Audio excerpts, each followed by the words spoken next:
प्रियव्रत बहुत ही धर्मात्मा राजा हैं। प्रियव्रत इतने धर्मात्मा राजा हैं, पूरे नगर में यह घोषणा है कि घर घर में यज्ञ होता है। प्रियव्रत जानते हो, देखा जाए तो हम तुम सब प्रियव्रत ही हैं। प्रिय माने प्यारा, व्रत माने संकल्प, विचार, सोच। जिसकी अच्छी सोच है, जिसका अच्छे विचार हैं, दृढ़ संकल्प, वही तो प्रियव्रत है। तो हम तुम सब प्रियव्रत ही बने। अच्छी सोच, अच्छा संकल्प, अच्छा व्रत, का को भलो करबे को, धर्म कार्य करबे को, दान करबे को, सेवा करबे को, का वो सुख देवे को व्रत जो कर ले वही प्रिय व्रत है। और व्रत तो हम तुम सब करते हैं, व्रत करते हैं ना। कोई सोमवार को करे, कोई मंगलवार को करे, कोई बुधवार को करे, कोई शनिवार को करे, कोई इतवार को करे, कोई पूर्णमासी को करे, कोई मावस को करे, कोई एकादशी को करे, कोई 16 सोमवार करे, कोई सब व्रत करते हैं। व्रत करते करते जीवन निकलेगा, लेकिन लाभ नहीं हुआ। लाभ क्यों नहीं मिला? व्रत हम करना ही नहीं जानते हैं। पूजा हम करते हैं, उपवास करते हैं, उसकी विधि नहीं जानते हैं। आज हम तुम्हें बताएंगे। आज के हमारे बताए अनुसार तुम व्रत करोगे तो अवश्य लाभ होगा। कैसे व्रत करें? कोई व्रत करें A to Z XYZ, सोमवार को करें, मंगल को करें, बृहस्पतिवार को करें। व्रत कब आरंभ करें? कोई भी कार्य करने से पहले ही समय मुहूर्त देखा जाता है, समाप्ति में कोई मुहूर्त नहीं देखा जाता। घर से जब निकलते हैं तो तब देखते हैं कैसे सगुन है, कैसे अशुगुन है। घर में घुसे समय कोई नहीं देखता। यही रीति है। जब कोई व्रत हम करें तो शुक्ल पक्ष की दिन या तिथि आरंभ हो, जब से आरंभ करें। शुक्ल पक्ष कौन कौन जानता है? नहीं जानते? बताओ, पूछो ना। कोई चीज पूछो, बेधड़क पूछो, आधी रात पूछो, जैसे चाहे तैसे पूछो। शुक्ल पक्ष, कृष्ण पक्ष दो होते हैं, 15-15 दिन के। शुक्ल पक्ष होता है अमावस्या के बाद। अब शुक्ल पक्ष ही चल रहा है, अब शुक्ल पक्ष ही है। तो शुक्ल पक्ष लगे, उसके बाद जिसका व्रत तुम करना चाहते हो वो व्रत आरंभ कर दो। मान लीजिए सोमवार का व्रत हम करना चाह रहे हैं और मावस लग गई आज और कल ही सोमवार है, व्रत आरंभ कर दो, लाभ मिलेगा। या फिर 4 दिन बाद सोमवार है, पहला दिन पड़े, जिसका तुम व्रत करना चाहो वो पहला दिन अमावस्या के बाद पड़े, उससे व्रत आरंभ करो, 100% लाभ मिलेगा। हमेशा ध्यान रखो। ऐसे ही तिथियों का व्रत भी रखा जाता है। कुछ ऑलरेडी पास व्रत होते हैं, जैसे कृष्ण जन्माष्टमी, नवदुर्गा। तो कुछ ऐसे व्रत होते हैं, इनमें शुक्ल पक्ष कृष्ण पक्ष नहीं देखा जाता, ये ऑलरेडी पहले से पास है। अच्छा, व्रत करने से पहले तन मन धन से शुद्ध हो, हाथ में जल लें, 3 बार विष्णु का नाम लें, गुरु को ध्यान करें, गणेश को ध्यान करें, अपना नाम, अपने गोत्र को उच्चारण करें, अपनी जो कामना है उसे बोलें। मैं इसीलिए व्रत रख रही हूँ, या मैं इसीलिए व्रत रख रहा हूँ।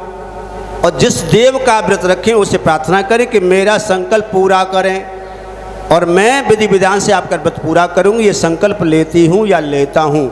ऐसा जल वहाँ पे छोड़ दें। संकल्प तो बहुत लंबा है, संकल्प तो आप नहीं बोल पाओगे। तो ऐसा करके आप छोड़ के जल और व्रत आरंभ करेंगे तो आपको लाभ मिलेगा। व्रत हम करते हैं, हमने कामना की कि मेरी छोरी को ब्याह है जाए और मैं इसलिए व्रत कर रही हूँ। छोरी को ब्याह है गयो, छोरी के बालक हुए गए और अभी व्रत को समापन नहीं कर पाए। बहुत सी तो 81 व्रत रख रख के मर गई, उद्यापन नहीं कर पाई। तो ये बड़ी समस्या है। और मरवे की कोई तारीख निश्चित ना है, नहीं कम मच जाए।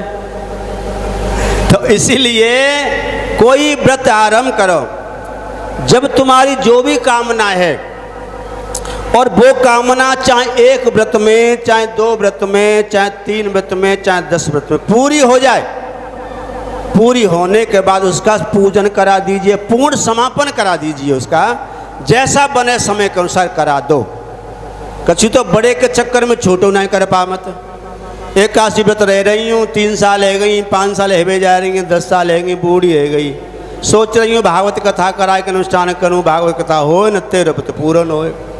अम्मा मर गई, अम्मा मर गई, अब व्रत का उद्यापन न भयो। अब व्रत का उद्यापन पूर्ण पूजन क्या होता है?